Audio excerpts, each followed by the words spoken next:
Një nën, e cila së fundmi ka shtrirë djalin e saj në klinikën e pediatrisë në ÇKUK, ka alarmuar për kushtet e rënda në këtë klinikë. Aulona Mehmeti në një status në Facebook ka shpërndar fotografi të gjendjes së shtretërve të një dhome në këtë klinik, mungesën e çarçafeve dhe pajisjeve higjienike. Gjatë së hënës, ajo nuk pranoi të flasë për media, por në një reagim tjetër në Facebook tha se është ndjerë nën presion pas publikimit në Facebook. Sipas Mehmetit, mbrëmjen pas publikimit rreth orës 23:30, personat të cilët ajo nuk i ka identifikuar në postim e kishin vizituar në dhomë ku po qëndronte me të birin.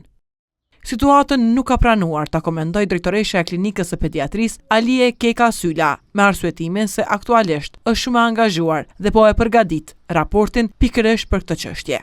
Por në një përgjigje për ATV-n, Shërbimi Spitalor Klinik dhe Universitar tha se është planifikuar renovimi i tërësishëm i klinikës së pediatrisë.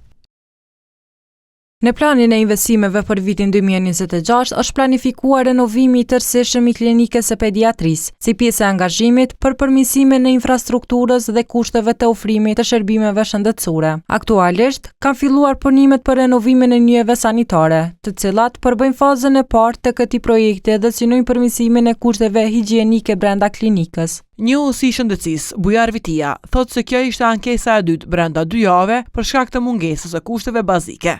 Për të ardhur keq që kemi kësi gjendje në klinikën e pediatrisë, kjo ishte ankesa e dytë brenda 2 javë për çështjen e njëjtë, për mungesë të kushteve bazike, higjienike për trajtimin e fëmijëve në këtë klinikë.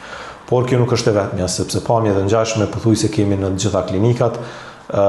Faktikisht Qendra Klinike Universitare e Kosovës në vitet e fundit ka bërë përmirësime në infrastrukturë, por ka investuar miliona euro edhe në shtretër.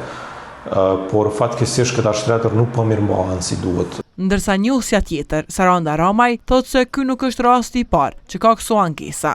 Rrëfimi i Aulon Mehmetit për djalin e saj është vetëm një tregues i historisë së nanave të tjera të cilat nuk e shfrytëzojnë zonën ose hapësirën publike mjaftueshëm, dhe zonja Mehmeti e ka bërë një gjë të tillë, e cila është e drejtë legjitime e saj, për të shprehur pakënaqësi që ka ajo me sistemin dhe mënyrën se si është trajtuar fëmia e saj në klinik, por megjithatë nuk është lajm i ri çfarë ka treguar zonja Mehmeti, do thotë me 10 pacientë brenda javën ndoshta shkruajnë edhe ankohen për kushtet në pediatrinë e vjetër. Mirë po, ka edhe nëna që shprehen të kënaqura me kushtet dhe trajtimin.